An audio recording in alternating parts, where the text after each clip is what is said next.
Good morning बच्चों, की हाल चाल सब बढ़िया एकदम। तो चलेगा आज का लेक्चर करते शुरू। और आज मैं आपके लिए लेके आऊं lecture number 3.4 of gravitation on flotation. चलेगा शुरू करते हैं लेक्चर आर्चिमेड्स प्रिंसिपल। देखो आर्चिमेड्स प्रिंसिपल आपका होता क्या है, ठीक है, काफी कॉन्सेप्चुअल चीजें समझने की कोशिश करना। जैसे कि मान के चलिए आपने एक ऑब्जेक्ट लिया, आपने एक बॉल ली, उस बॉल को आपने क्या किया, उस पानी के अंदर डिस्प्लेस कर दिया, डुबा दिया, इमर्स कर दिया। इमर्स का मतलब क्या होता है, डुबा देना, ठीक है। तो आपने क्या किया, एक बॉल ली, जैसे कि देखिए पहले समझ लो इसे, जब तक कॉन्सेप्ट नहीं समझोगे कुछ नहीं होने वाला। हे मैं निकला वो गड्डी लेके, एक बॉल में लाया, इसको डुबाने आया। देखो मैं एक यहाँ पे क्या लेके आया, एक बॉल लेके आया, ठीक है। अब इस बॉल को मैंने क्या किया, झपक से टपक से इसके अंदर डिस्प्लेस कर दी। बॉल को क्या किया मैंने, इसके अंदर डिस्प्लेस की।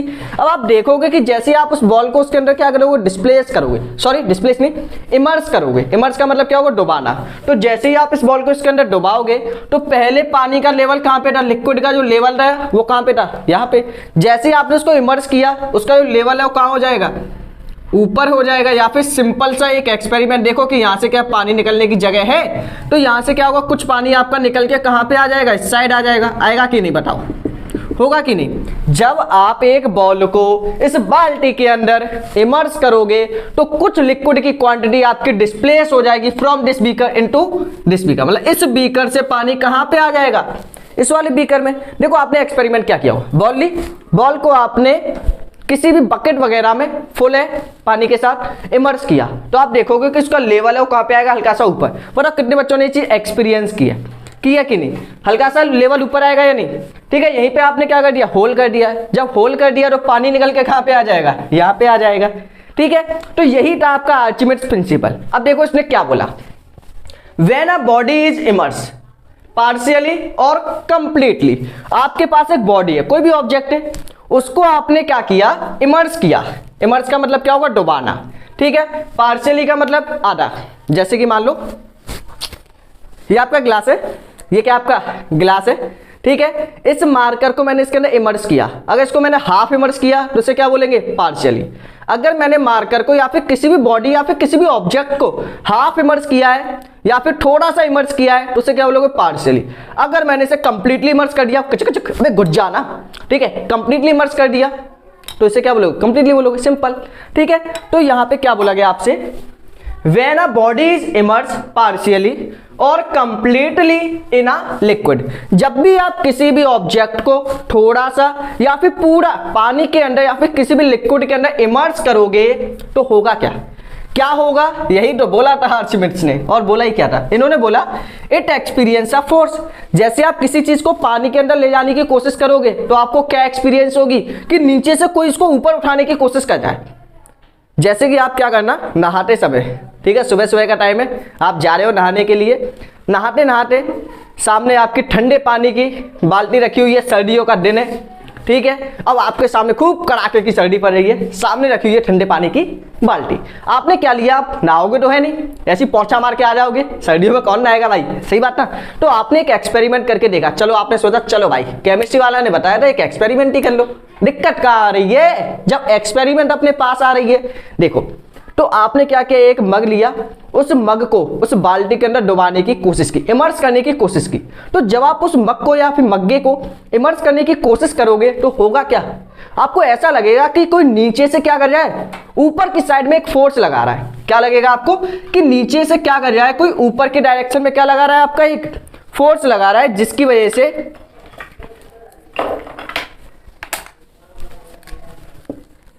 वजह से जो मग है वो कहां पे आना चाहता है, ऊपर आना चाहता है। लगेगा या नहीं, लगना भी चाहिए भाई, ऐसा ही तो होगा, ठीक है।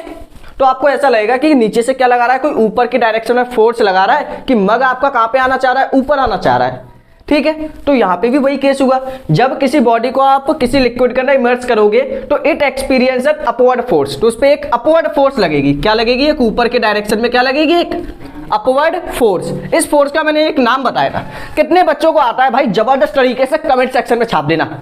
छापोगे या नहीं, बहुत अच्छी बात है भाई, नाम ले बताओ। इसका नाम था बायोएंट। क्या नाम था, बायोएंट। देखो स्पेलिंग गलत होगी भाई आपके चक्कर में, बायोएंट फोर्स, ठीक है। तो जो ऊपर के डायरेक्शन में फोर्स लगती है उसका नाम क्या होगा, बायोएंट फोर्स। तो एक फोर्स लगेगी, ठीक है, वो फोर्स आपके इक्वल होगी। वो फोर्स मतलब जब आप किसी चीज को इमर्ज करने की कोशिश करोगे तो अपवर्ड डायरेक्शन में एक फोर्स लगेगी, वो फोर्स आपकी इक्वल होगी किसके, वो फोर्स आपकी इक्वल होगी weight of the liquid displace. मतलब जितना पानी या फिर लिक्विड इसने डिस्प्लेस किया है ना उसका कोई ना कोई वेट होगा ना। वेट कैसे निकालते हैं, वेट निकालने का फॉर्मूला क्या होता है, mg, मास ऑफ लिक्विड, इस वाले लिक्विड का मास, ठीक है, जी क्या होगी आपकी ग्रेविटी। तो जितना वेट, जितनी फोर्स इसके ऊपर लगेगी, जितनी भी ऊपर के डायरेक्शन में एक फोर्स लगेगी वो फोर्स किसके इक्वल होगी, इस वेट के इक्वल। मतलब जितना पानी इसने डिस्प्लेस किया है ना उस पानी का जो वेट होगा ना वो वेट आपका इक्वल होगा किसके, बायोएंट फोर्स के। वो इक्वल होगा किसके, अपवर्ड फोर्स के। क्लियर है, ठीक है। तो अब हम बात करते हैं कि इसके ऊपर जो अपवर्ड फोर्स लगेगी ना वो कितनी लगेगी। तो आर्चिमेड्स ने यही बताया था कि जब भी आप किसी भी बॉडी को नीचे इमर्ज करने की कोशिश करोगे किसी लिक्विड के अंदर, तो वो लिक्विड क्या करेगा, उस बॉडी के ऊपर एक अपवर्ड फोर्स लगाएगा। उस फोर्स की वैल्यू क्या होगी या वो फोर्स किसके इक्वल होगी, इसको फाइंड करते हैं with the help of Archimedes principle. तो यहां पे आपसे बोला गया था क्या बोला गया था, अपवर्ड फोर्स या फिर आप कह सकते हो क्या, बायोएंट फोर्स इक्वल होगी किसके इक्वल होगी, weight of displace liquid, weight of displace liquid. जितना भी लिक्विड डिस्प्लेस किया गया है उस ऑब्जेक्ट ने उस वेट के क्या होगी, वो इक्वल होगी, ठीक है। अब वेट कैसे निकालेंगे, तो बायोएंट फोर्स का सिंबल हो गया बी, वेट निकालने का फॉर्मूला होता है mg।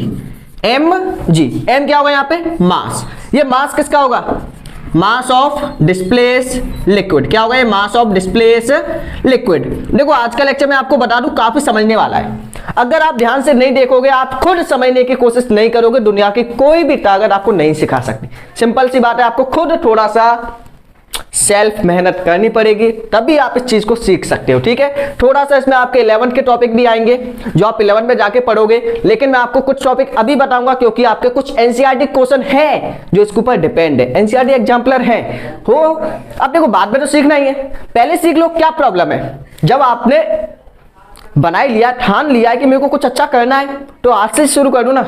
कल किसने देखा, बायोएंट फोर्स आपकी इक्वल होगी mg के, ठीक है। तो इससे क्या कर सकते हो आप, बायोएंट फोर्स को फाइंड आउट कर सकते हो। क्लियर है। अब हम कुछ एग्जांपल की हेल्प से इसको समझने की कोशिश करते हैं, ठीक है। तो आपके सामने एक इमेज दिखाई दे जा रही होगी, उस इमेज में आप देखोगे कि एक पिंक कलर का क्या एक ऑब्जेक्ट है, उसके ऊपर आपकी क्या लगी है, एक वेट मशीन लगी हुई है। उस वेट मशीन में आप देखोगे कि वेट कितना आ रहा है, उस वेट मशीन में आपका वेट है 10 न्यूटन, इतना ही आ रहा है ना, ठीक है। लेकिन वो कब आ रहा है, जब वो आपकी वेट मशीन कहां पे है, एयर में। तो जब आपकी वेट मशीन एयर में होगी तो उसका जो ऑब्जेक्ट का वेट है वो कितना है, 10 न्यूटन। अब आपने क्या किया, उस वेट मशीन को ले गए, नेक्स्ट वाले बीकर में आपका रखा हुआ है एक लिक्विड, उस लिक्विड के अंदर उस पूरे ऑब्जेक्ट को, जो पूरा ऑब्जेक्ट ना पिंक कलर का आपको दिखाई दे रहा होगा, तो उस पूरे पिंक कलर के ऑब्जेक्ट को आपने क्या किया, उसके अंदर इमर्ज कर दिया। इमर्ज का मतलब सिंक कर दिया, डुबा दिया, ठीक है। तो इमर्ज करने के बाद आप देखोगे कि पहले जो रीडिंग शो कर जाता 10 न्यूटन, अब वो रीडिंग शो कर जाए कितना, 6 न्यूटन। ऐसा क्यों, क्योंकि अब अपवर्ड फोर्स लगाई होगी ना। अब कोई ऑब्जेक्ट है एयर में हल्का होता है, जैसे आप उसे पानी के अंदर लेके जाओगे, लिक्विड के अंदर लेके जाओगे तो आपका हल्का हो जाएगा। सेम, तो पहले फोर्स कितनी लग रही थी, वेट कितना था, 10 न्यूटन। जैसे ही आपने उसे लिक्विड के अंदर इमर्ज किया तो उसका जो वेट है वो कितना हो गया, 6 न्यूटन। यही है ना। अब आप थर्ड वाले बीकर में देखोगे कि जैसे ही हमने उस ऑब्जेक्ट को उसके अंदर इमर्ज किया तो इमर्ज करने पे क्या हुआ है, कुछ लिक्विड आपका डिस्प्लेस हो गया, ठीक है। थर्ड वाले बीकर में यदि आप देखोगे तो कुछ आपका जो लिक्विड है वो आपका डिस्प्लेस हो गया है, लेकिन वहीं पे साइड में यदि आप पढ़ के देखो तो कितना लिक्विड आपका डिस्प्लेस हुआ है, 4 न्यूटन। कितना लिक्विड डिस्प्लेस हुआ है, 4 न्यूटन। इतना ही हुआ है ना। अब बताओ पहले फोर्स कितनी लग रही थी, 10 न्यूटन, इतनी लग रही थी। अब फोर्स कितनी लग रही है, 6 न्यूटन। मतलब 4 न्यूटन की क्या होगी, कमी हो गई। मतलब 4 न्यूटन की क्या होगी, लिक्विड ने ऊपर के डायरेक्शन में फोर्स लगाई होगी, अपवर्ड डायरेक्शन में। तो यहाँ पे बायोएंट फोर्स कितनी है, 4 न्यूटन। वो 4 न्यूटन आपका किसके इक्वल है, जितना उसने लिक्विड डिस्प्लेस किया है। तो यही है आपका आर्चिमेड्स प्रिंसिपल। अगर नहीं आया है तो आप एक बार वीडियो को रिपीट करके देखिए, 100% मैं आपको गारंटी देता हूं आ जाएगा, ठीक है। बस आप थोड़ी सी मेहनत करके देखो, मैं भी कर रहा हूं, आप भी करो, सब करेंगे तभी तो आएगा बड़ा रेवोल्यूशन। समझ रहे हो ना बात को, तो चलिएगा।